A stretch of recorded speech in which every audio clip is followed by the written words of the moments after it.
Hello everyone, this is हर्ष और and hope कि आप सब अच्छे पढ़ रहे होंगे, अच्छे होंगे सब। सो हमारे पास है बायोलॉजी का एक question in the Amos the saprophytes और ये ब्लैंक है आगे, ठीक है। अब हमें इसमें फिल इन द ब्लैंक्स में एक तरह से भरना है। हमारे पास है 4 ऑप्शंस, ठीक है। ये मैं जहां तक जान रहा हूं ये 2006 की नीट की क्वेश्चन है, ठीक है। 2006 की नीट की क्वेश्चन है। पहला ऑप्शन हमारे पास है produce gametes that give rise to gametophytes, ठीक है। अगला ऑप्शन है arise from a spore produced from the gametophytes। तीसरा ऑप्शन है manufacture food for itself as well as for gametophytes। और चौथा ऑप्शन है is partially parasite on the gametophytes। अब हमें इन 4 ऑप्शनों में से एक ऑप्शन चुनना है। इसके लिए क्या होना चाहिए, क्वेश्चन हमें समझना है और क्वेश्चन समझने से ज्यादा बेटर है इसके बारे में हम थोड़े समझ ले। देखो कहीं भी आप देखे होगे तो ये क्वेश्चन नंबर डी पे तुरंत नजर जाता होगा। सबसे पहला जो होता है वो डी पे नजर चल जाता है, क्योंकि हमें लगता है सैप्रोफाइट्स है तो ये पैरासाइटिक्स होगा, किस पे, तो पार्शियली गैमेटोफाइट पे होगा। बट यहां कंफ्यूज नहीं होना है, इसके लिए मैं अभी जो सॉल्यूशन दे रहा हूं उसे आप समझना। देखो मैं बात कर रहा हूं अगर मोसेस के, ठीक है। आप मोसेस को सिंपली लैंग्वेज में अगर समझाना होगा, मैं एकदम सिंपल लैंग्वेज में आपको समझाऊं तो कैसे समझाऊंगा। सोच लो बरसात की मौसम है, आपने आसपास अपने देखते हो ना ग्रीनिस, ठीक है। वो जो काई जैसी दिखती है चीजें, उसी चीज की मैं बात कर रहा हूं यहां पर। अब ये मोसेस जो है ये अगर इसका फ्यूजन हो रहा है, ठीक है ना। फ्यूजन होने के लिए हमें क्या क्या चाहिए, तो हमें चाहिए मेल गैमेट्स, राइट, और साथ में फीमेल गैमेट्स, राइट, ठीक है। ये बात समझ में आ गई। अब ये मेल गैमेट जो होता है एक्चुअली एंथ्रीडा से होता है, ये आप सबों को पता है ना, ये तो अच्छे से आप जान रहे होंगे। एंथ्रीडिया से होता है और ये राइट, ये भी आप बात समझ में आ गई। ये फीमेल पार्ट है, ये मेल पार्ट है। अब इसके फ्यूजन के बाद ये चीज हमें समझना है इसके रिप्रोडक्शन चैप्टर में। देखो जब आप डाइवर्सिटी पढ़ रहे थे उसमें आपने क्या पढ़ा था, सैप्रोफाइट्स को एक अलग वे में पढ़ा था। जब आप रिप्रोडक्शन पढ़ रहे थे उसमें आपने ये चीज जाना था इसकी रिप्रोडक्शन होती कैसे। तो इस दोनों के रिप्रोडक्शन से जो रिजल्ट हमें मिलेगा, जो हमें रिजल्ट मिलने वाला है वो रिजल्ट क्या होगा, तो वो रिजल्ट हमें इमैच्योर सैप्रोफाइट्स मिलेंगे। इमैच्योर क्या मिलेगा हमें, सैप्रोफाइट्स, राइट। समझ में आ रही है मेरी बात। अब ये सैप्रोफाइट्स इमैच्योर है तो ये क्या करेगा, तो नॉर्मली इसे मैच्योर होना है। नॉर्मली इसे क्या होना है, मैच्योर होना है। दैट मींस मैं अगर ये बातें कहूं सैप्रोफाइट्स का मैच्योर होने का मतलब क्या है ना, वो मैच्योर होगा और रिलीज करेगा। क्या रिलीज करेगा, तो स्पोर को। क्या रिलीज करेगा, तो स्पोर को, राइट। ये बात समझ में आ गई। अब ये स्पोर जो है ये जर्मिनेट होगा। ये स्पोर क्या होगा, जर्मिनेशन पढ़े होगे ना, जर्मिनेशन आपने पढ़ा हो ना रिप्रोडक्शन का, ठीक है, post reproduction and past reproduction. तो जर्मिनेशन उसमें पढ़ा होगा एक, तो जर्मिनेट करेगा। जब भी स्पोर जर्मिनेट करता है तो स्पोर जर्मिनेट करके क्या बनाता है, तो स्पोर जर्मिनेट करके प्रोटोनोमिया बनाता है। क्या बनाता है, प्रोटोनीमा, ठीक है। ये भी एक तरह का इमैच्योर क्या है, स्टेज में है अभी।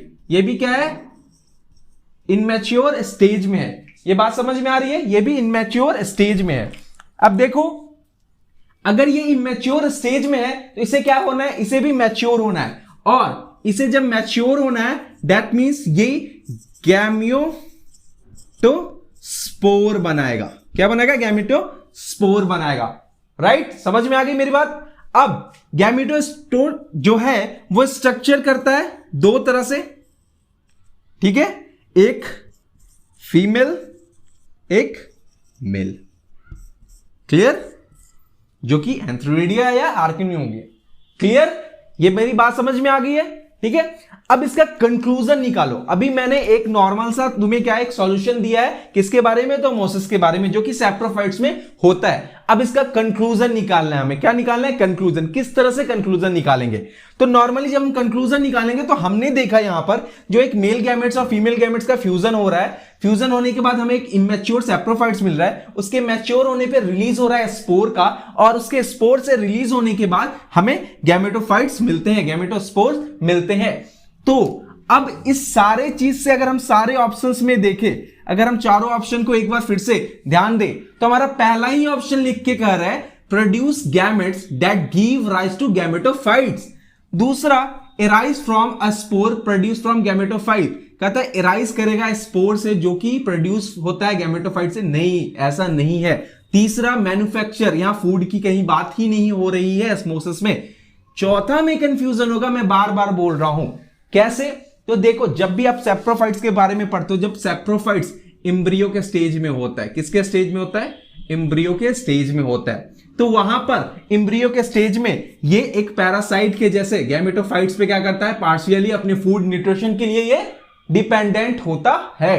लेकिन मैं अगर नॉर्मली ये क्वेश्चन है इन दी आमोसिस the saprophytes fill in the blanks, तो उसका आंसर होगा produce gamete that give rise to gametophyte. So इस क्वेश्चन का हमें कौन सा आंसर मिला है? Option A. कंफर्म? कोई दिक्कत नहीं, कोई डाउट नहीं। तो यहां पर खत्म करते हैं पहले क्वेश्चंस को। अब बायोलॉजी का क्वेश्चन नंबर 2 देखते हैं। सो हमारा दूसरा जो क्वेश्चन है वो है which one of the following is common to multicellular fungi, filamentous, algae and protonema of the mosses. ठीक है, बात समझ में आ रही है? अब देखो, ये बहुत ही इजी क्वेश्चन है, इसमें ज्यादा दिमाग लगाना नहीं है आपको सॉल्व करने के लिए। आपके पास ऑप्शन है, पहला डिप्लोमेटिक लाइफ साइकिल, दूसरा है मेंबर्स ऑफ किंगडम प्लांटिंग, तीसरा है मोड ऑफ न्यूट्रिशन और चौथा है मल्टीप्लिकेशन ऑफ फ्रेगमेंटेशन। राइट? अब देखो, क्लास 9th में जब आप होगे तब डाइवर्सिटी आपने अच्छे से पढ़ा था। ठीक है, डाइवर्सिटी में 5 किंगडम के बारे में पढ़ा था। ठीक है, मोनेरा, प्रोटेस्टा, फंगी, प्लांटियन एंड एनीमिलिया। ठीक है, तो जब फंगी के बारे में पढ़ रहा था तो उसमें आपने क्या पढ़ा था? जो उसमें ब्लू ग्रीन एल्गी भी होता है, वो पैरासाइटिक वे से फूड लेता है। ठीक है, सैप्रोफाइट भी होता है, कभी कभी डेड और डिकेइंग पे वो डिपेंडेंट होता है, और कभी कभी वो मल्टी सेलुलर्स में कन्वर्ट हो जाता है। ये आपने पढ़ा था। अब मैं ये नॉर्मली ये बोलूं, जो डिप्लोमेटिक लाइफ साइकिल तो एक क्या है? मल्टी सेलुलर की लाइफ साइकिल है, जो कि ये नहीं कभी जी सकता है, क्योंकि ये पूरे से मैच्योर्ड मल्टी सेलुलर नहीं होते हैं। राइट?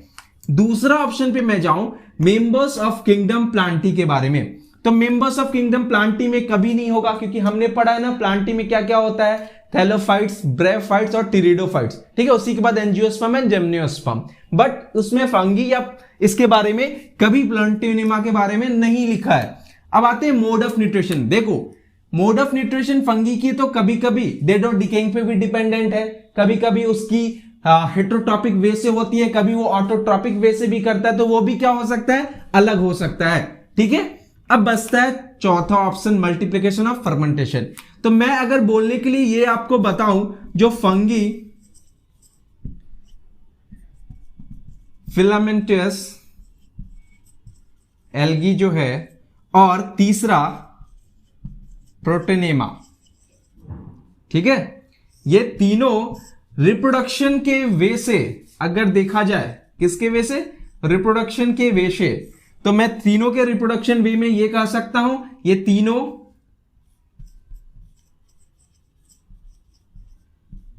फ्रेगमेंटेशन प्रोसेस से रिप्रोड्यूस करता है।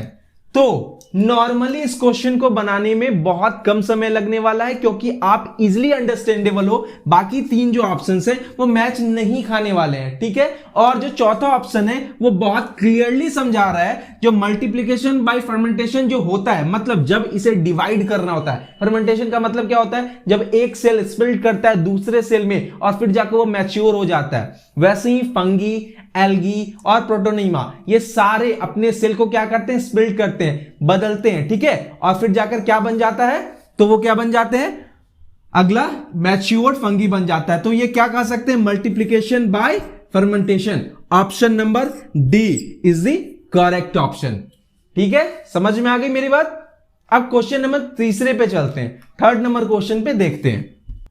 तो हमारा तीसरा जो क्वेश्चन है, which one of the following matches is correct. ठीक है, Alternaria sexual reproduction is absent due to माइस्टीज, माइको रिप्रोडक्शन बाय कंजक्शन, एक्सोमाइटिसिड, एग्रिकस, पैरासाइटिक फंगस, बैसियोडामाइसिटीज, पाइथोपैथोगोरा, एस्टेपेटाइज, माइसीलियम, बाइसोमाइसिटीज। अब इन तीनों जो स्टेज है, तीनों जो बॉक्सेस है, इन सबों में ये तीनों अगर मैच करेगा वो ऑप्शन हमें चूज करना है। अब इस के लिए हमें सबसे पहले तो समझना होगा फंगस के बारे में, ठीक है। फंजाई जो होते हैं, ये जितने भी अल्टरनेरिया, माइकोर, एग्रिकस और पाइथोपैथोगोरा आप देख रहे हो, ये सब क्या है, फंगस के ये टाइप्स है। अब इसके लिए ये जानना जरूरी है, जो फंगस कितने भागों में बटा हुआ है, 4 भागों में बटा हुआ है, ये आप सबको पता है, राइट। तो अगर मैं लिखूं तो पहला क्या है,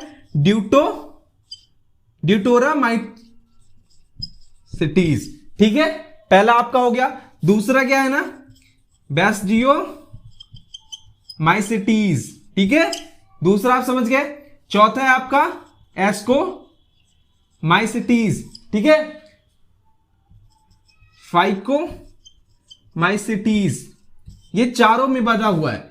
फंगस जो है वो एक तरह का कह सकते हैं हेट्रोट्रॉपिक ही है, सब जानते हैं हम लोग, राइट।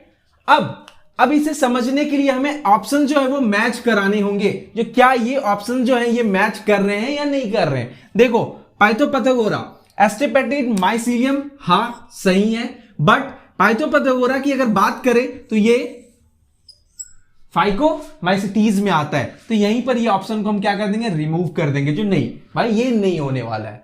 दूसरा एग्रिकस पे आते हैं, तो पैरासिटिक फंगस, बाइसोमाइसीटीज, ये तो ठीक है, बट एग्रिकस जो होता है वो क्या होता है मुझे समझाओ। एग्रिकस के बारे में जब हमें समझना है तो एग्रिकस हमेशा पैरासिटिक नहीं, ये सेप्रोफाइट्स होते हैं। क्या होते हैं, सेप्रोफाइटिक होते हैं, ठीक है। तो यहीं पे ये ऑप्शन क्या कर सकते हैं, हम इसे क्रॉस कर देते हैं, ठीक है।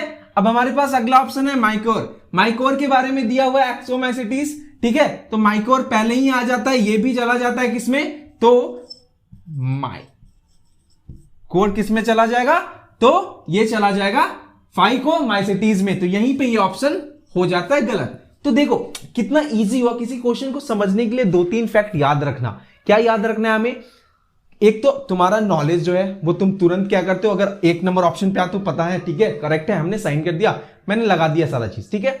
दूसरा फैक्ट्स को ध्यान देना है। देखो यार, नीट की एग्जाम अगर तुम दे रहे हो, ठीक है, नीट की एग्जाम दे रहे हो, तो नीट की एग्जाम में basically class 9th 10th 11th और 12th ये 4 क्लास सबसे इंपॉर्टेंट होते हैं, और जितने भी बायोलॉजी से, फिजिक्स से या केमिस्ट्री से क्वेश्चन बनता है इन्हीं चारों क्लास से बनता है। तो अब आते हैं सबसे 1 नंबर वाले ऑप्शन पे, अल्टरनेरिया। ये अल्टरनेरिया के बारे में आप समझ लीजिए, ये अल्टरनेरिया को इम्परफेक्ट फंगी भी बोला जाता है, ये आपको पता है। और इम्परफेक्ट फंगी क्यों बोला जाता है, क्योंकि इसमें सेक्सुअल रिप्रोडक्शन जो होता है, जो सेक्सुअल स्टेज होता है वो अब्सेंट होता है। वो क्या होता है, अब्सेंट होता है। यहीं पे समझ में आ गया, सेक्सुअल रिप्रोडक्शन इज अब्सेंट, और ये ड्यूटोमाइसीटीज में ही आता है। सो दैट हमारा ऑप्शन नंबर 1 जो है वो है करेक्ट है। ओके, तो क्वेश्चन नंबर 1, 2 एंड 3 तीनों क्वेश्चन को मैंने सॉल्व करके बता दिया है, आपको कोई डाउट्स नहीं होने चाहिए। और जब भी आप सॉल्व करते हो, क्योंकि आपके पास आप एग्जामिनेशन में जब भी बैठते हो तो टाइम लिमिटेशन थोड़ी कम होती है, तो जब टाइम लिमिटेशन कम होती है उसके लिए हमेशा फैक्ट जानना बहुत जरूरी है। देखो रट कर किसी चीज को याद कर लोगे, कुछ क्षण के लिए याद रहेगा, कुछ समय के लिए याद रहेगा, समझ रहे हो मेरे बच्चों। और अगर आप फैक्ट्स को समझ जाओगे तो हमेशा हमेशा तुम्हें याद रहेगा। Okay, so bye bye, thank you.